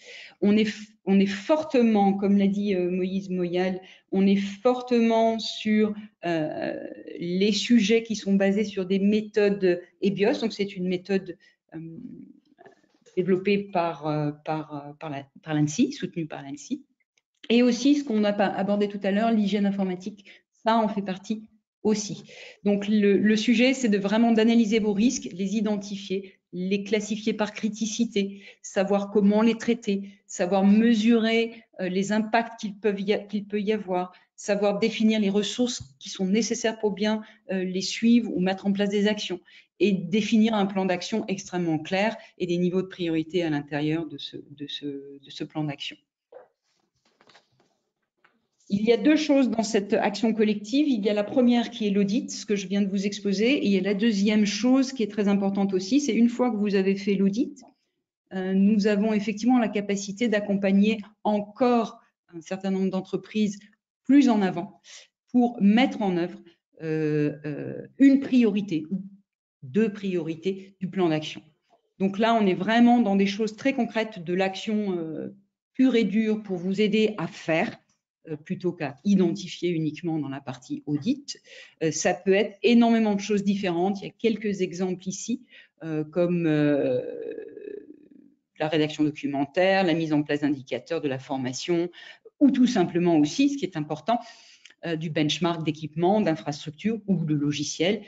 Tout ce qui va vous permettre de mettre en place des choses importantes pour vous et arriver au bout du sujet sur une des thématiques. Bien sûr, pour pouvoir bénéficier de cette action, il faut être une TPE ou une PME. Nos actions collectives sont uniquement à destination des petites entreprises. Bien sûr, être membre du pôle, être en région, c'est tout à fait logique. Bien évidemment, si beaucoup de candidatures se présentent sur la partie audit, il y aura quelques critères supplémentaires, bien sûr. On privilégiera, c'est normal, les technologies à plus fort potentiel pour pouvoir délivrer aux 12 entreprises l'audit possible. Le tarif est très intéressant puisqu'il est cofinancé par la Directe. Donc, on est sur 50% de prise en charge. Donc, sur l'audit, on est à 1 500 € hors taxe et sur la mise en œuvre, 1 500 € de taxe.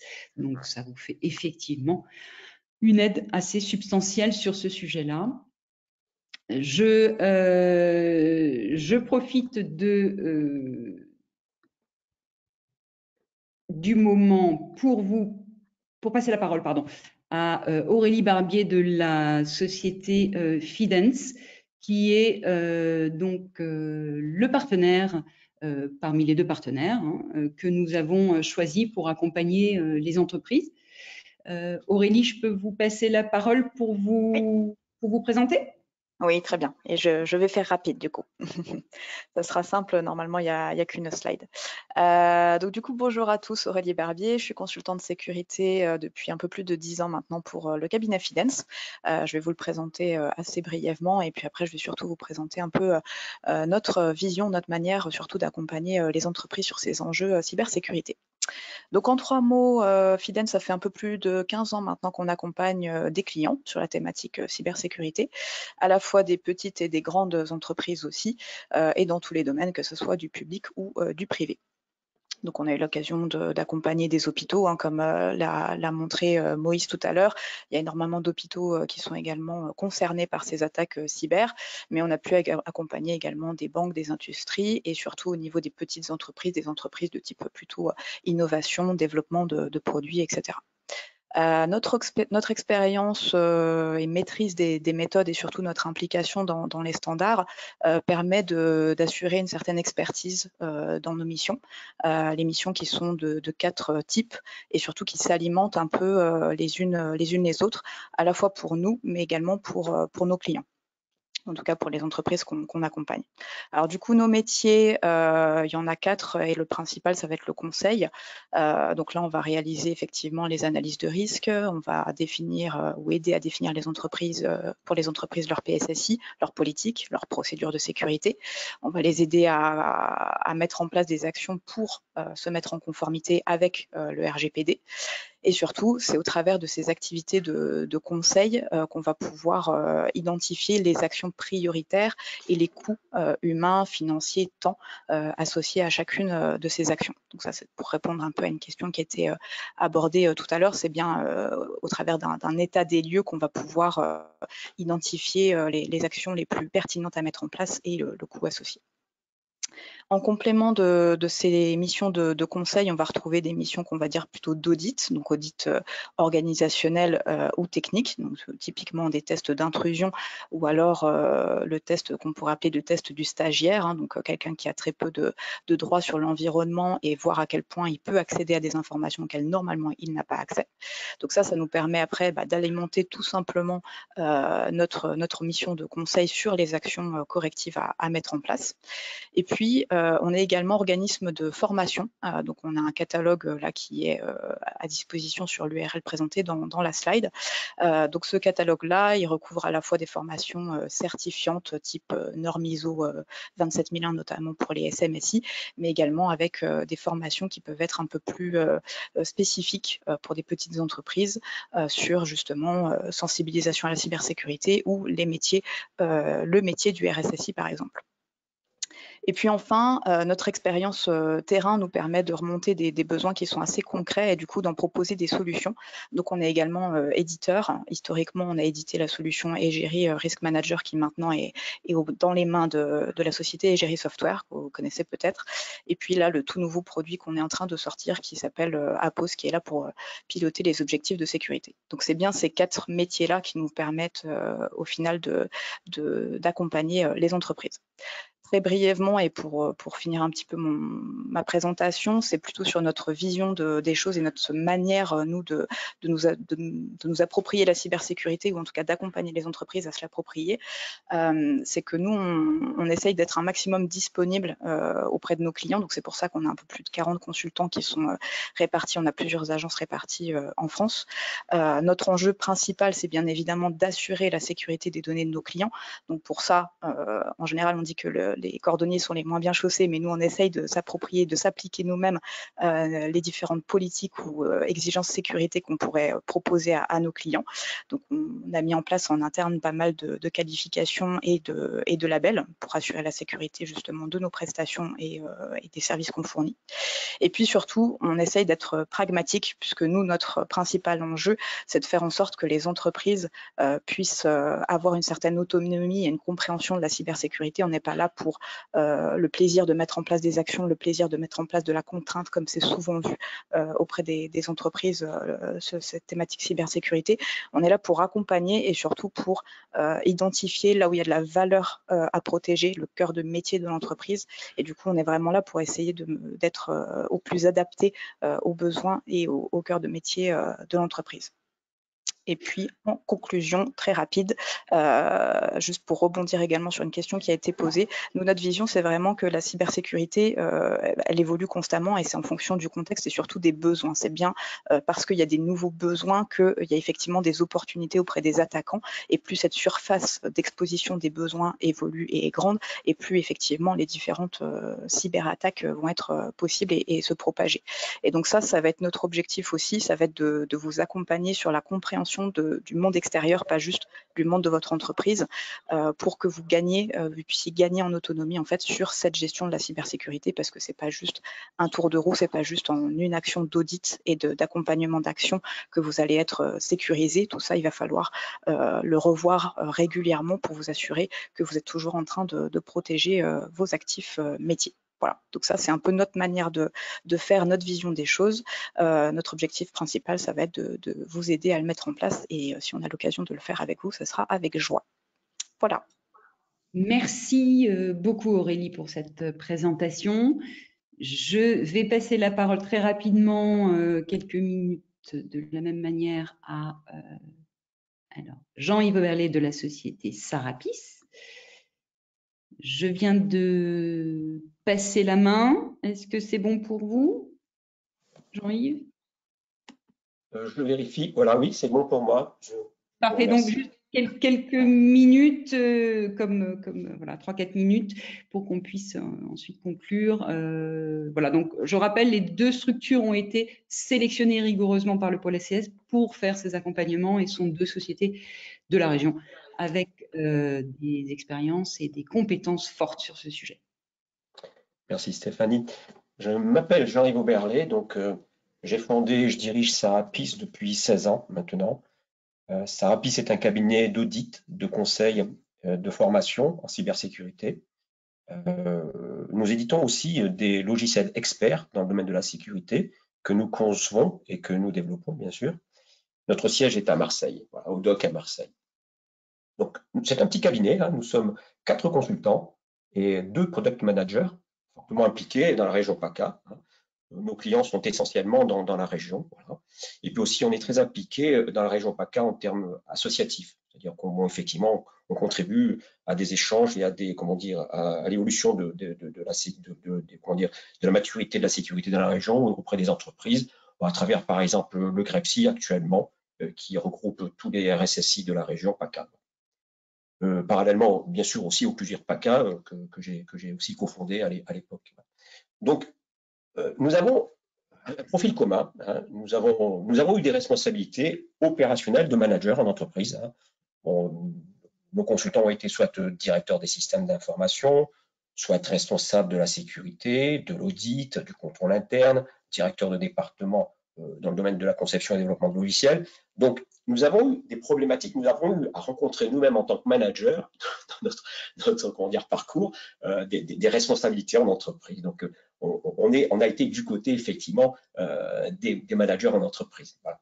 Et puis, aujourd'hui, bien sûr, nous sommes dans le conseil et parallèlement à notre activité de conseil, on est aussi enseignant-chercheur. Alors, bon, soit on est professeur à l'Université Aix-Marseille, ou alors à l'Institut d'études politiques d'Aix-en-Provence, ou alors encore à l'Institut d'administration des entreprises d'Aix-en-Provence ou à Polytech. Enfin, on a tous des profils, en fin de compte, d'enseignants-chercheurs.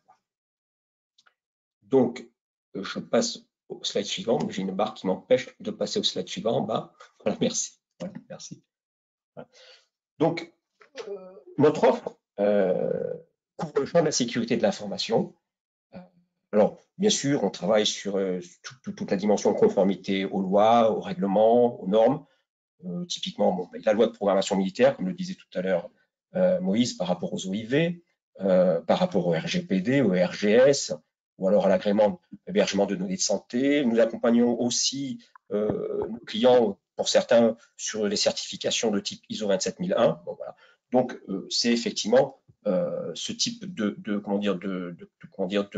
d'expertise que l'on a aussi dans le domaine, par exemple, des réseaux, des systèmes, jusqu'au test d'intrusion ou l'analyse du code. Voilà. Donc, on couvre effectivement ce champ de la sécurité et de la cybersécurité. Voilà. Rapidement, toujours. Donc, notre accompagnement s'appuie sur la méthodologie EBIOS, bien sûr, mais que nous avons outillé par un logiciel expert, le Small One, que nous avons conçu et développé, et qui est en cours de labellisation par l'ANSSI. Bon, c'est sur la base de cette méthodologie que nous procédons à l'audit et à l'analyse de risque, et puis aussi à la définition des plans d'action et puis de la mise en œuvre de ces plans d'action. Voilà, donc j'essaye de passer, voilà.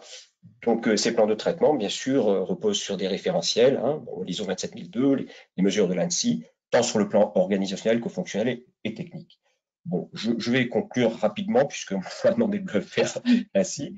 Donc, ce que je veux dire, c'est qu'on a une belle production d'articles sur les sujets de la cybersécurité et nous sommes prêts à partager nos travaux. Et je vous invite à consulter Sarapis, le blog, si vous souhaitez effectivement partager ces expériences et puis en même temps ces recherches sur le plan de la cybersécurité. Voilà. Merci beaucoup, Jean-Yves. Merci beaucoup. Ouais. On a un petit peu de retard, on a effectivement laissé une belle place aux questions. Est-ce qu'il y a une petite dernière question avant de conclure cette session? Non, il n'y a plus aucune question. Parfait. Bon, ben, merci beaucoup à tous les intervenants. J'espère sincèrement que le sujet a été plus qu'intéressant pour les auditeurs. Et nous mettrons à disposition effectivement le jeu de slides et puis également les liens vers les différents sujets, notamment l'étude proposée par Eurosmart et également le bulletin d'alerte Zoom, j'ai ça en mémoire, pour savoir où vous pouvez le trouver. Merci à tous et puis surtout, soyez prudents, prenez soin de vous, que ce soit au niveau du virus qui nous concerne tous ou au niveau des cybervirus. Soyez très, très prudents et à une très prochaine fois. Merci beaucoup.